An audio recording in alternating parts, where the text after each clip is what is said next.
Welcome to the Point of Convergence podcast. I am your host, Grant Lira. Get ready to sit down, tune in, and implement. Remember, the knowledge you learn here and anywhere else in your life is only worth something to you if you use it. So get implementing after this episode and enjoy.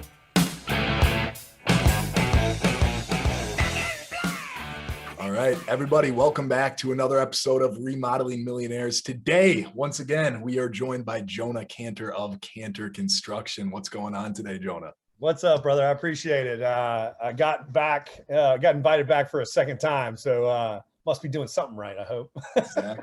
Exactly. And before we jump into everything here, quick side note and surprise. I don't know if you guys can tell if you're watching this on YouTube. You can already tell. If you're listening, you don't know this, but I'm not having a great hair day today. So I got to throw on something for it. I love it. You did finally get it in the mail, man. It looks good on you, man. It looks really good. Thank you. For those of you listening in, Jonah, he gave me a really nice Canter Construction hat here. And, you know, I've said this from the beginning, the logo and the branding I really like of his company. So this is something that, you know, it just so happened to show up today. The hair was not cooperating today, but we got a fix for it now. So we're rolling. That's such subtle marketing in effect. I love it. Not the fact that I already have it on my shirt and in the background. I love it. Exactly, glad you got it, buddy. Exactly. So, Jonah, spin us up, man. What's been going on since we last chatted? Because I think that was about 3 weeks or so ago. Yeah. Much of the same. I mean, in our industry, it gets to be a lot of rinse, wash, repeat. But, one of the big things that I've personally been kind of like fine tuning into since the last time that we talked, and it brings up like different thoughts and emotions and things to discuss with people. But I think one of the big ones that like I've had to really drill down into is the issue that we see going on with material pricing. It is absolutely insane, and it's gotten to the point where it's starting to really affect, I think, the construction industry. For those who are in the industry and are pricing stuff, this is like something you've been seeing for months now.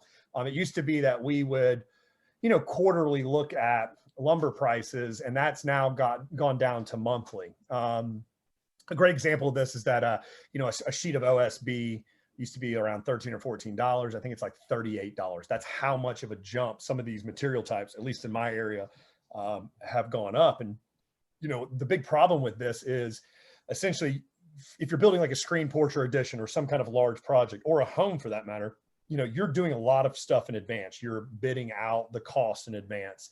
And then it takes time to get structural engineered drawings through the permitting process, all of that. So from the time of the inception of the project and the contract to when you get all of that and you're ready to build could be upwards of 3 months or more. Well, if prices are adjusting once a month, and it's not just adjusting by 2 or 3%, it's adjusting by 10 or 15%, that can really scuttle a project before you even get started. So it's something in my own company, we've had to really take a long, hard look. And we've actually, from a contractual standpoint, we've had to put information in there to combat that there's an increase. And for my clients, we're not going to essentially do a markup on top of that increase, but we've got to increase the cost of it. So it's kind of gotten scary, to be honest with you.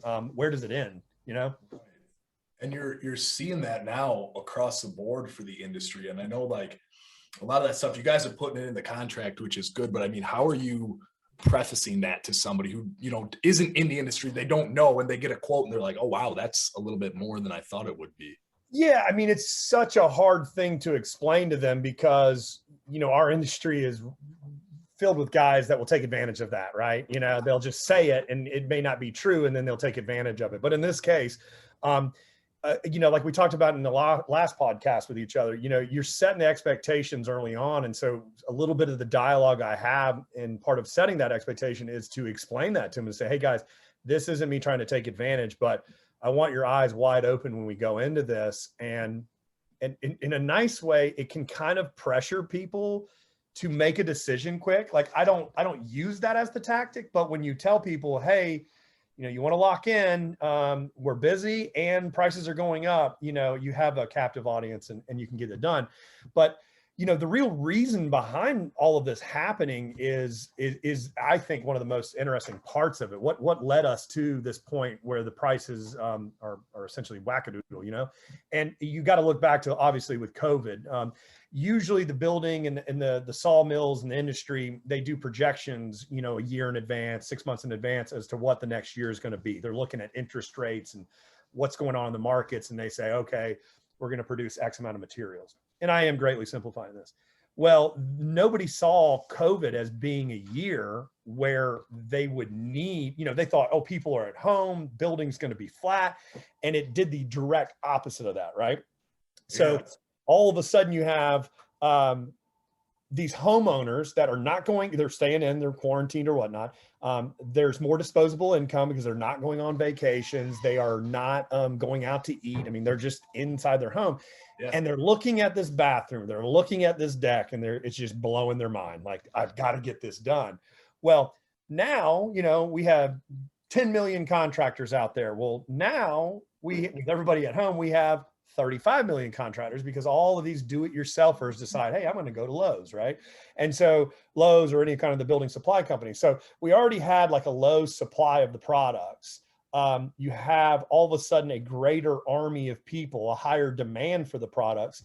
And then you put that in tandem with COVID shutting down some of the sawmills and factories. So they're at limited capacity or no capacity. It was like the perfect storm that all of these little ambient data points came together and caused this huge supply and demand. And I think it said that raw, like Southern pine lumber, had gone up 110% year over year, something insane. And these were all the factors that led to it. So I try not to be long-winded and tell my clients the exact details of it, but you do have to preface the conversations from the contract standpoint and the expectation of what might be happening 2-3 months from the time that you sign a contract. So yeah, and I think that's important too. And just circling back to what you said earlier, not that you're using it as an urgency tactic, but that does definitely create a little bit of urgency for sure, right? If the prices are going up and we don't really know, especially with COVID, like we don't know when this stuff's going to be over. That makes a ton of sense. Now, with you being a little bit closer tied into, that side of the industry than myself, obviously, I guess my question is, and you might not have a great answer for this because I know a lot of people don't, when do you think it's gonna, start coming back to normal? When do you see that happening? Do you see any movement? Do you see it getting better? Or is it just kind of like, flatlined right now? Well, I mean, I think anything of this size is it's like a big ship versus a steamboat. It's just gonna take a while to turn where a small ship, can go, in and out. There's been talks about facilities in other countries opening up some sawmills to basically influx the United States with more lumber. They see an advantage to that. Politically, Biden could choose to reduce tariffs or whatnot to help ease that. But whatever happens, it's 9-10 months away, in my opinion. So it's one of those things where it depends on the type of project you're doing. Anything that's stick built is going to be really expensive at this point. It even goes further down into products like appliances. You ask anybody that tried to get a refrigerator or a dishwasher right now, it's like 12 weeks out. Windows, doors, 12 weeks out. Well, people forget a lot of those items are packaged with pallets or packaged in wood materials. Mm-hmm. So even something as small as that, those things are affected, how they get those products to you. Now, appliances are not affected because the wood is not changing the time on those. It's the facilities being down, but every little thing touches, each other in the supply chain strategy. And that's what you see when all of a sudden it just goes out farther and farther out as far as the timelines go and the availability and the supply. So, yeah. And then in addition to that, we've talked a little bit about like the end client's standpoint on this. Now, your standpoint on this, since this has been happening, have you realized that there's been a drop in business, and not just from COVID, but more because of the material costs are going up? And how have you been kind of tackling that and dealing with that? Surprisingly, no. I mean, this week we signed like 6 contracts, various sizes from decks to, I think one was an addition, but I do see a little bit of a sea change in that we're getting more heavy into the kitchens and bathrooms. And a little bit of that has to do with the time of year for us down here. You know, springtime, leading into springtime, people are thinking about the outdoor spaces. Once the weather warms up here, everybody thinks about getting back inside and doing their kitchens and baths. So a little bit of that is cyclical, but you know, in a conversation that I have with people, you know, bathrooms are not going up in price as much with tile and plumbing fixtures Sure. as when you're dealing with a deck or a screen porch. So though we have not seen that, I'm sure people, for instance, track builders are probably sucking wind right now. I mean, they're loving the low interest rates. That's one of the big things that also drove the supply and demand. The building industry it's causing them to spend more money and to build more. And so they consume more. But as these prices get so far inflated, they're going to get so far ahead of themselves. Something's got to give. It's going to catch up, and they're left with a huge inventory of houses that that cost them a lot of money to build, and they're left holding them. So it'll be interesting to see how all of this different stuff plays out. But it is crazy times, and we haven't seen a slowdown. But you know, and that's a good thing. I count my blessings there. But it'll be interesting to see what happens in the future for it.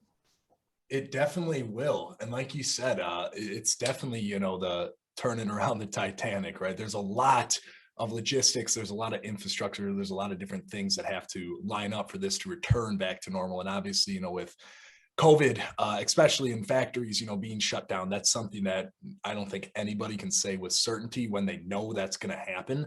But having a solid plan and really making sure that you're integrating this into when you're, you know, bidding the project, talking with the homeowners, that's going to be super important because like Jonah said earlier, you need to be as upfront as possible so you can actually say, hey, look, here's the situation. And yes, fill them in. You need to fill them in. Otherwise, they're going to look at your bid and be like, what is this? Like, why is that? And like that, let them know a little bit about the situation. You don't have to go super in depth with it, but, you know, just make sure they understand like, hey, this is a situation that we're in right now. This needs to be talked about. We can't just leave this out because this is our reality.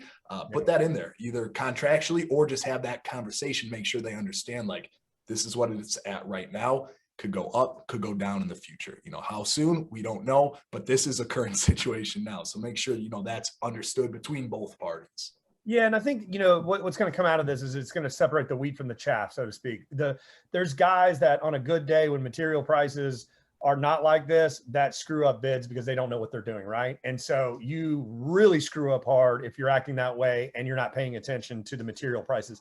As a business owner, you have to kind of know every little segment of what's going on in your world and beyond, and being able to accommodate that. It's not something like, oh, it just doesn't affect me, I can deal with it later. It does. I mean, you can lose your butt on a job if you're not preparing for this or thinking ahead enough, or going back to the client and renegotiating a contract in order to accommodate this, or even having something that accommodates it in the first place in your contract and it's just a signature. So interesting times.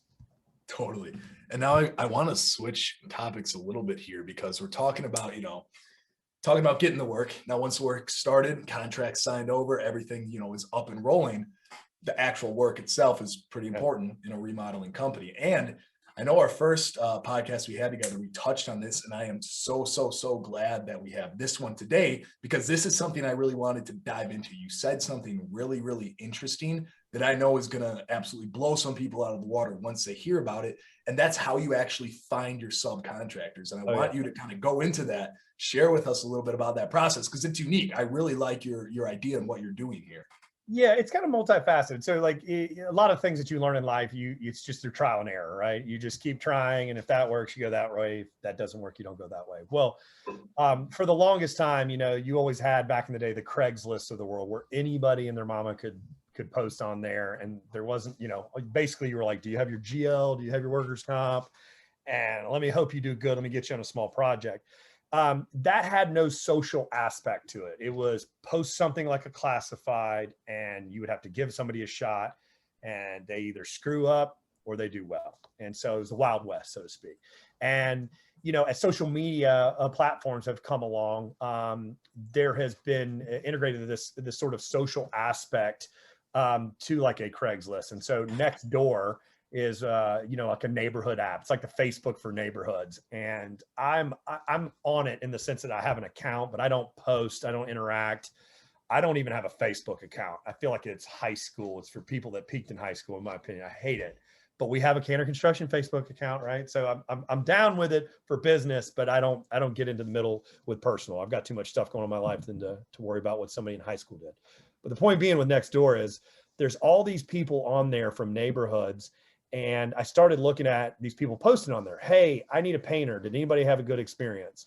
And so these other people would chime in, oh, I use this guy. And sometimes it'd be like, ooh, stay away from that guy. He ripped me off. And so I was kind of like reading this as a social classifieds ad where I was getting direct feedback reviews, of these people they had used. So when I needed a specific subcontractor for something, and let's say I needed like an interior trim guy, I would go on the NextDoor and just type in interior trim, and there would be a bunch of numbers, and I would read reviews about these guys. And there's some people that will come on and say, I can handle that.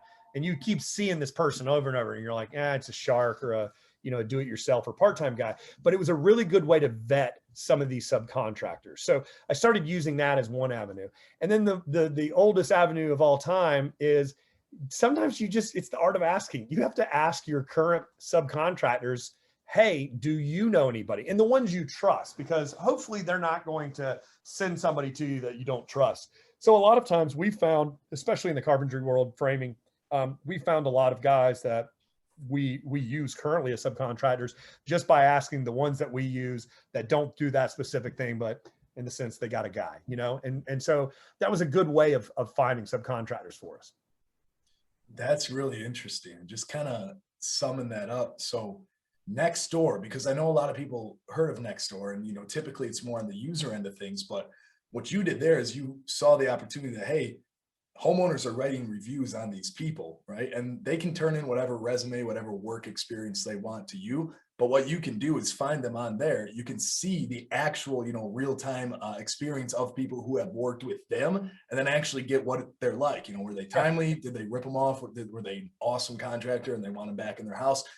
That is a fantastic idea. And one of the biggest issues, I think personally, in this industry, maybe besides material cost right now, the ongoing issue is finding good subcontractors, because there's so many out there where everybody with a truck and a set of tools is a contractor now. Like, it's horrible. Exactly. It's a numbers game. You got to, unfortunately, go through and find the right ones. But this step is essentially able to take that and cut out the middleman almost, and just realize, okay, this person's saying this, and this about this guy, seems like a good dude. I want to bring him on. I want to test him out. I want to see if this is actually what it is. And just like that, think about how much money, but more importantly, time that saves you guys in the hiring process, actually doing that research beforehand. Yeah, it does. And the other thing is it's, Craigslist was a classified, it was a post. Reviews are a good thing to tell about a company, but they're static. NextDoor is almost like a review in process, in motion, right? So people are interacting, a post goes up and you'll see 15, 20 comments and people interacting with it in real time. And so it's a new dynamic where you're vetting somebody in real time with real information, not a guy got a 5-star review 4.5 years ago. A lot could have changed since then, So I think it's kind of interesting to look at it and use it as a tool. Again, it was one of those things that, like, I just was sitting there one day and watching a bunch of people, complaining about the ducks crossing the road or whatever they posted NextDoor. And then somebody said, hey, I need an interior trim carpenter to hang crown. And I was like, so do I, buddy, and so I started to look through this list and I ended up calling the guy and saying, hey, are you just like, one hand, one hammer? Are you looking to come to the big leagues? What are you looking to do? And that guy ended up working for us and, had all his stuff and was new to town and just getting, started. So that was the place. He was like, I don't know anybody. I'm going to post on here and see what happens. And we were lucky enough to grab him from there. So. And then the other thing that you said that I like too is once that guy comes on board, right? And you vetted him, like, awesome dude, network, right? Ask him, hey, do you know anybody who does XYZ? Because chances are, more than likely, if he's a good contractor and he does, what he's supposed to, and he's good at what he does, his friends are also going to be, good at what they do as well, right? Law of attraction, right? You attract what you put out. So that's a really good way to find people too. Once you have a good sub, ask them if they have any friends that they know, or they have any business, associates they know who actually they would recommend to you, because if they're going to recommend someone to you, chances are they're probably going to want to recommend somebody good, not someone Yeah, who's. and it kind of goes to one of the biggest foundations of our company, and it's an interesting thing to talk about for the contractors, which is, do you have employees or do you have subcontractors, or do you have a blend, or do you do only one or the other? This came up this week actually. I won the contract, and I was the highest bid, and I still won it. And the guy basically said, "I've got 3 of you guys. One guy has employees, one does a hybrid, and then there's you that's 100% subcontracted. Why should I go with you?" And I said, "Well, I can easily tell you this." I said, "The guy," and this is a generalization, by the way, so people who have employees don't get all bent out of shape by me telling you this, but it's a generalization, is the people that have employees, they got Ricky Bobby over here one day painting, and then he's over here tiling, and then he's doing some drywall, and then he's doing some electrical. And it's like, does he know how to really do any of those well? Well, he knows how to do them well enough, right? So what I find is the companies that have employees, they have a serious issue with quality, because they're just trying to get a jack of all trades, a master of none. And when you're trying to be the best of the best, you want somebody, who has perfected their one area of expertise. It would be akin to, having a nurse do, what a cardiologist does. There's no offense to that, but they went to school for this. I want the cardiologist to work on hearts and all this stuff. So the same thing plays true with subcontracting. My tile guys are tile guys, drywall guys, framers. And then there is some blending between framers and guys that can do decks, but not necessarily all framers make good trim carpenters for interior. So the biggest thing is quality. The guys that do a hybrid, I told this particular client, I said, he's probably a good guy. He probably knows that he wants to save some money in the project and offer a better bid. So he's going to do some aspects of it because he can't put the tools down, so to speak. And I said, so the only problem you might have there is a timing issue. He gets caught in the weeds because he's not stacking his trades, and he's trying to do too much himself, and he's stretched too thin. When you have subcontractors like I do, you can send the armies out to the different jobs, and you can stack your trades. You can stack your jobs and do multiple jobs at any given time. It's akin to what commercial contracting does. They don't have like 1,000 employees on a job. A lot of those guys are subcontracted help, and they send them out to the various companies to get the stuff done. So the guy that I ended up winning the bid with, being the highest price, he was like, "I like the way you do things." He's like, "I agree that the quality, consistency, and scheduling is important." And then he laid a bomb on me and said, "And by the way, Jonah, I need this done by the end of June. Can you make it happen?" And I was like, "I like a good test." So yeah. And I really, the project isn't so scary that I think will be done months ahead of time, or not months, but weeks ahead of time. But he chose us because of the fact that our process is good, the quality's there, and the way that we do use subcontractors. So I think it's a good process for others to learn from.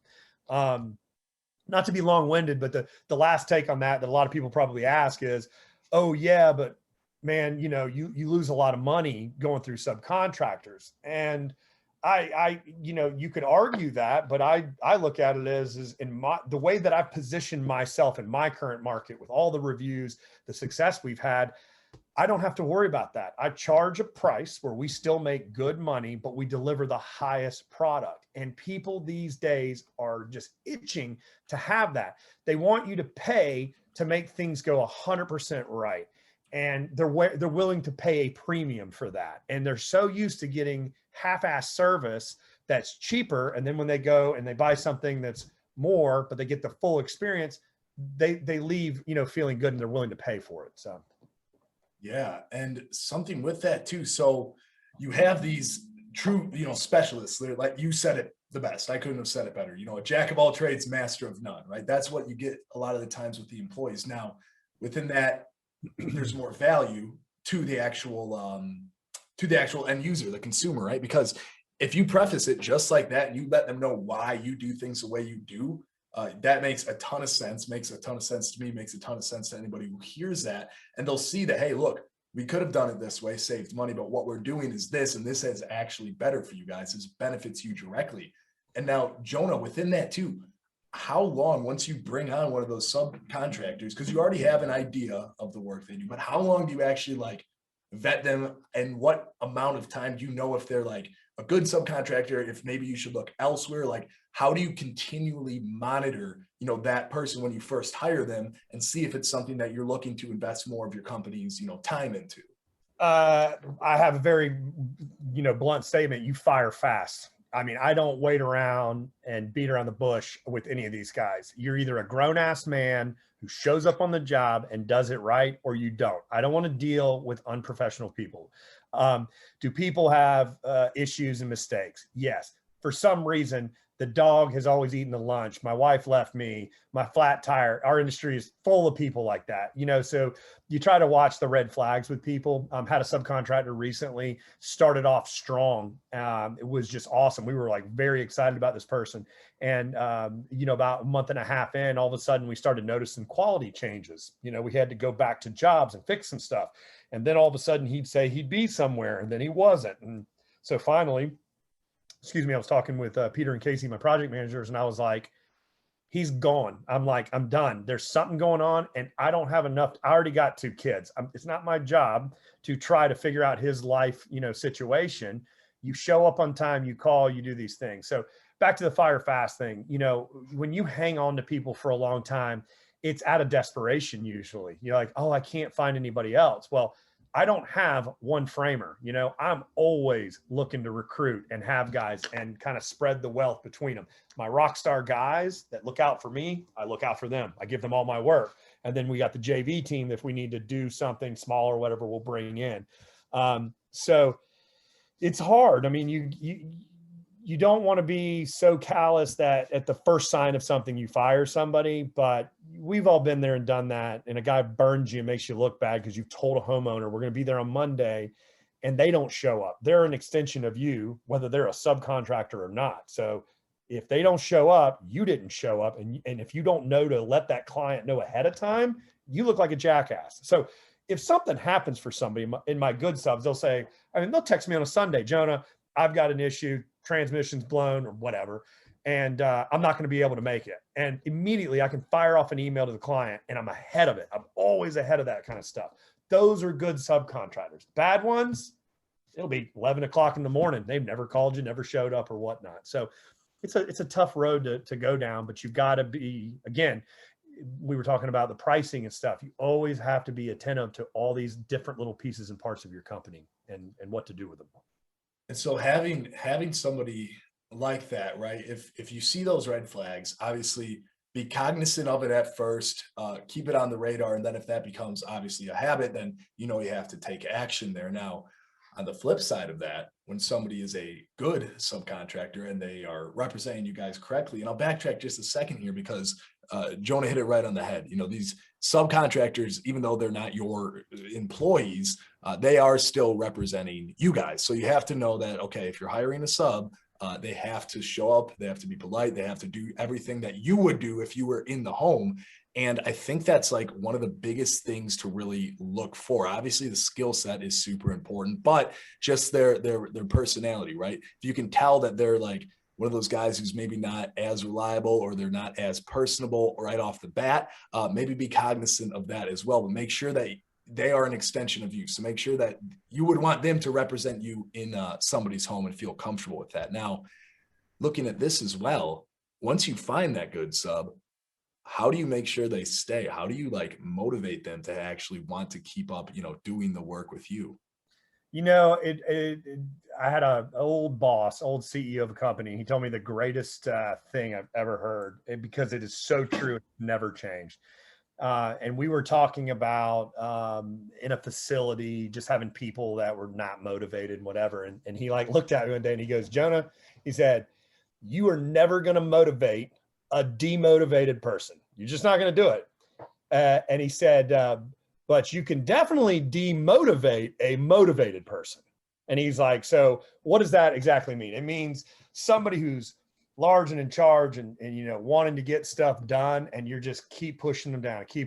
You'll demotivate them after a time. They'll leave you. They'll be gone. They're like, yeah, this guy sucks. What does that mean? You don't pay him on time. You yank his chain around. You're always arguing about pricing, whatever those different factors could be.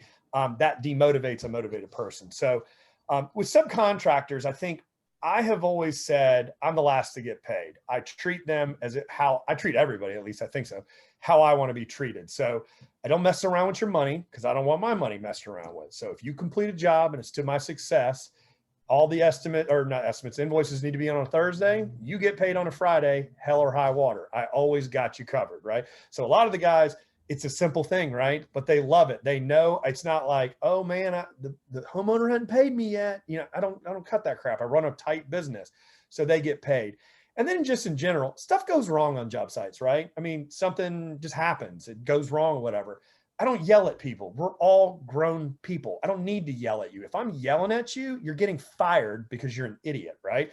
But if I'm just trying to solve a problem, I'm treating you as an equal. Just because I own the company and you are a framer, you're no less valuable than to me or than as I am to my own company. I mean, there's CEOs that have always said, like, who's the most important person in your company? And they say the janitor, right? And you're like, what? And it's like, well, they keep the place clean so that when people come in, everything's nice and orderly, and it just goes up from there, And so everybody is very important in a company. So I think the way that true subcontractors are treated and how you don't mess with their money is key to retaining them, always being, just a good person, which is really not hard to do, is important. Now, when it comes to project managers, which is, we can lead into that. Those are, my project managers are the people that run the actual jobs. Well, some people have employees that they pay a certain flat, amount. And then I kind of chose the option of, well, how can we do maybe a hybrid model where they get a very small base salary, but they benefit off of the rev share and the total profits from the job.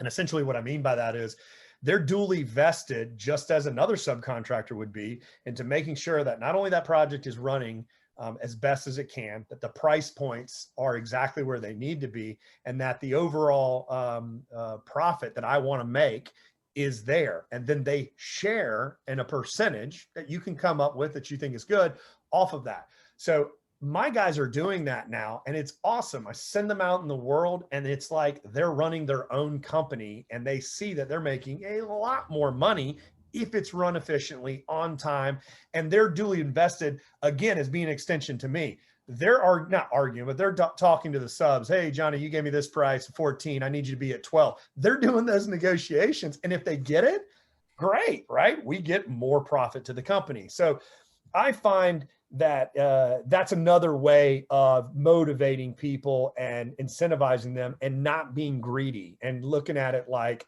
I'm only as good as the people I'm with, and a rising tide raises all ships. So we should all be a part of this. And the more we do, the more successful we'll be and the more money we'll get.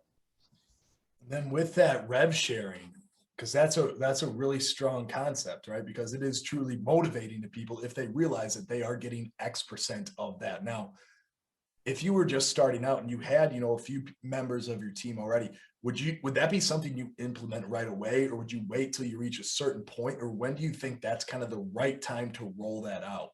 Yeah, I'm glad you asked that because I didn't touch on that, and it's super important. No, absolutely not. You don't do that at the beginning, because you don't know the type of person that you're essentially hiring for that, if they're even going to be able to handle it. It's a special breed of people who are self-motivated and want to see this happen. There's those of us that just want to get a check or a salary and work 40 hours a week and go home. Don't talk to me, leave me alone. When my vacation's here, I'm not answering the phone, and that's fine. The world needs ditch diggers and all that other stuff. Then you have the people that are, essentially, I would never hire anybody who wasn't working themselves out of a job. If you are content with what I've given you, you're not going to make it in my company. I have attrition, not that much, but people who go on and say, hey, I was project manager for Jonah, love the situation, but I wanted to go out on my own. And I'm like, great. It's kind of like I've put another child into the world, be successful at contracting. All jokes aside, it's like, if that's the mentality of the people I hire, I want them to either say, I want more jobs, I want more this, or to keep moving on, continue falling forward, if you will. And so, I think that's a main thing for it, to be honest with you. And it's funny too, because like those types of people are usually the best people. But at some point in time, most of them will either want, more work or want to go out and do Birds something. gotta leave the nest at some point. I get it. I mean, it is what it is. And now finding those types of people, because I feel like a lot of people in this space are very entrepreneurial, right? Some of them are not, but I feel like a lot of people who do really well at their jobs and are very motivated they have entrepreneurial tendencies. So finding those types of people and finding out, exactly how to, I don't want to say use them, but how to leverage what they have to your benefit and the company's benefit, more importantly, and leverage that drive. Because when somebody has that drive, that's something not everybody can say. And that drive is truly what makes the biggest difference at the end of the day. If you have somebody who has that fire under their ass 24/7, I mean, you have no choice but to really watch your company blow up. So like finding those people, but more importantly, managing those people, right? Giving them the opportunity to actually use their entrepreneurial mindset and their entrepreneurial energy. How do you go about kind of harnessing that? Because I know sometimes it can explode and go everywhere. No, it's great. Like I literally had a conversation. It kind of started from if you remember the last podcast we did, you said, if you could do it all over again, what would you do? And I was like, I think I would get into the repair business. And Casey, that's one of my project managers. He's like a really big go-getter, great attitude, all that. Just yesterday, I was like, Casey, we need to start another company that's just residential repairs and we should crush this market. And Casey was like, hell yeah, I'm in. I mean, I didn't even have to like bend his arm, right? So it's like, I think that's part of the harnessing, right? Is, always looking like, what's the next thing? Like, let's not throw crap on the wall and see what sticks necessarily, but we tend to know what we're doing in this. And it's like, does it make sense to slough off another company and do that and take Casey out of his position of being a project manager and have him head up that while he's doing some project managing, but then all of a sudden you shift him full time and you're a partner in that company with him, right? That's a great idea. Like now he has a more of an ownership stake in something that he's building, and the bird has left the nest, so to speak, but I'm getting a piece of that pie as well, So that's sometimes you harness it and expand beyond it. Not everybody's going to be able to do that or want to do that, quite frankly. It can be a distraction, but when you have really good people, you want to surround yourself with them. And iron sharpens iron, or whatever they say. It's the same thing, I think. So, And that's great too, because you're not just essentially working with that person, letting them go off and do their other things, find a replacement. You're working with that person, helping them start something that they will feel most likely more fulfilled in, because they have that closer to ownership role and they have more say in what's going on. That's an awesome idea. That's an awesome idea. I can't stress that enough. I really, really like how you attack that. The other thing that's important, my dad in a former life was with Blue Cross Blue Shield.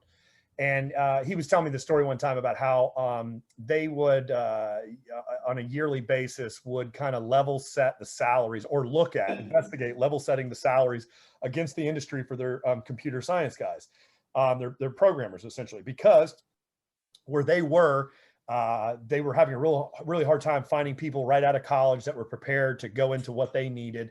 And they did an analysis and found out when they lost somebody, what was the cost of that? And you think, oh, whatever their salary was. No way.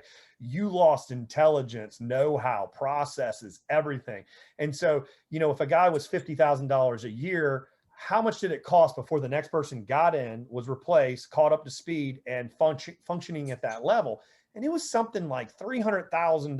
I'm paraphrasing here, but the amount of money that was lost on the rehire and retraining versus saying, hey, Jim, I know you want to leave. We'll give you $15,000 more to stay. You lost nothing but 15 grand. The cost analysis is there. Give the guy, if he's worth it, or the lady, the $15,000. Don't let the attrition get you, because it's going to cost you so much. So again, when you have good people, you should constantly, you don't have to give them a piece of your company. I'm not saying that, but you should try to continue to motivate them and incentivize them to stay with you, because when you lose them, you're going to be losing a bigger piece than you think, so to speak. So that probably resonated pretty well with a lot of people listening. And if that doesn't resonate you because you're not at that spot yet, or you're in the cycle of, quick to hire, quick to fire, and you're like, why am I, these numbers don't make sense. Take a look at, how much time it's actually taking somebody to get up to speed of where that last person was or where they were supposed to be, but they, couldn't cut it. So being slow to hire and fast to fire sometimes is going to be a lot more beneficial to you guys, but really understanding that, look, you need to find good talent off the bat and invest in them, right? Not only monetarily, but with time, the correct training, hooking them up with people who are veterans in the field, right? Hooking them up with them, finding somebody who can actually train up people. So that way you're not stuck in that cycle of, losing money, whatever the number is, 300 grand. It's probably pretty accurate. I would actually agree that that's probably pretty close, but that is so important. Invest your money and your time in your people, because that's only going to give you exponential returns down the road. Yeah, and I mean, this sounds so sappy, but I look back to Peter, my other project manager. He made me like so happy one time. He literally told me one time, he said, Jonah, you're like one of the few people in my life, besides his wife and kids and all that. He's like, that I wholeheartedly trust, and I know you'll never screw me over. And I was like, God, man, for somebody to like vocalize that, how you treat others is so important in this life, man. I mean, you don't have to be the person that's grinding somebody down, right? People resonate with people that they can have a beer with, that they can hang out with. At the end of the day, we're all, cogs in the wheel. We got to get stuff done. I can't emphasize just treating people right and how much you will get out of them. There's going to be some turds. We get it. They're just jackasses you're never going to appease. You're not going to get along with. I'm not talking about those. It's, we've all had a boss that we were like, man, or a teacher or whoever that we were like, dude, that was a cool person, man. They taught me a lot, or I dug them. They were a nice guy or person. And then we've had some bad people where you're like, that guy just thought that, smushing you into the ground was the way to motivate you. And guess what? You probably don't work at that company anymore, or you left or whatever. So I think that's like something people really just kind of goes over their head, but they really need to focus on. So. And also with that, what you just said there is really important, because that guy told you that you are one of the only people in his life that he trusts enough to know that, like, hey, this guy will never screw me over. He's got my back. Do you think if you had another employee like that, and this could be, I'm talking to you, the listener right now, if you had an employee tell you that, do you think that they're ever going to leave or ever going to give you anything less than their best? Because the industry is so, like, they find that person that they know got their back no matter what, come hell or high water, they're going to have that check for you. They're going to take care of you. If you go somewhere else, chances are that's not going to be the case. So showing your employees, showing the people you work with that, hey, look, no matter what happens, I got you. This is how it's going to be. And this is how it is non-negotiable. You're always coming first. Having that right there is going to build such a strong bond and actually keep talent on board, avoiding ever having to go through the retraining cycle of all that stuff. Now, granted, it'll come up for sure, but that'll be out of your control, right? That'll be something else, something external. You can do everything you can do to make sure that person stays on, simply by showing them that you always have their back. You're always going to be there for them, and you care for them, more than just a contractor, subcontractor, project manager, whatever level they're at. You see what they're got going on, and you got their back. I like that a lot. Yeah, man. I think it's, with all the stuff that's going on in the world today and politics, and we're so like divided and, in little pockets. And I just always go back. I go, it's really easy to, to be mean. It takes a lot to be nice to people, right? Like, you got to really be invested in them. You got to really think about their best interests. So do it if you can. I mean, we're just so polar opposites now with the way that we think. Being a good guy should be like something that is looked upon as a good thing. Now, all that being said, does this work for a corporation of 500 people? No, the CEO is not going to be your best friend. Sorry. It's just, you're too big, right? But like, when you're talking about the size of the contractors that are, contracting millionaires or whatnot, they don't have to have a, 100-person entity to make this happen. They just have to have a well-oiled machine and all the things together. And if they do that, they can be successful and treat people right, and everybody is winning in the entire process. So there you go. And that's spot on. Everything there is spot on. And Jonah, before we wrap here, is there anything else you want to add, touch on before we wrap? No, I would just say everybody stay frosty with these material prices, because I do not think anything's going to be changing anytime soon at all. But yeah, it's going to be interesting. But people really don't get caught with your pants down on this, because you're going to lose your butt. So pay attention to the markets.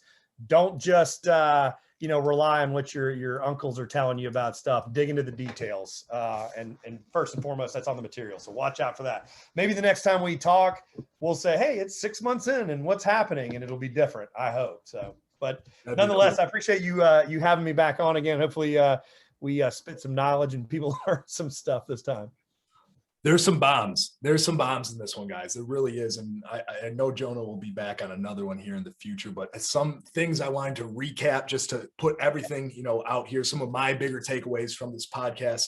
Obviously, that finding those good subs, right? Using NextDoor, looking at the reviews, finding those people, and then asking those people, once you find those good subs, hey, you got any friends that do X? Awesome way to do everything there. Rev Share, really, really cool model. Just make sure that you're in the right stage of business to do it. And then the last thing here, Jonah said it probably better than I can say it, but be a good person, because it doesn't cost you anything, and your employees and the people that you work with will be much more likely to give you that back and give you the work and give you the actual, investment of their time, because it's unfortunately kind of rare today to find somebody who's going to treat you, 100% the right way. And obviously, if you guys haven't yet, give our first podcast a listen. Jonah goes more into his company there, Canter Construction. I will link that. I will also link his website again down in the description. But other than that, keep your head on a swivel for the material prices. Like Jonah says, we're going to take care of that. And I'm sure this isn't the last time there'll be you guys will be hearing from Jonah. Y'all take care. Appreciate it, man. Thank you. Appreciate you, brother.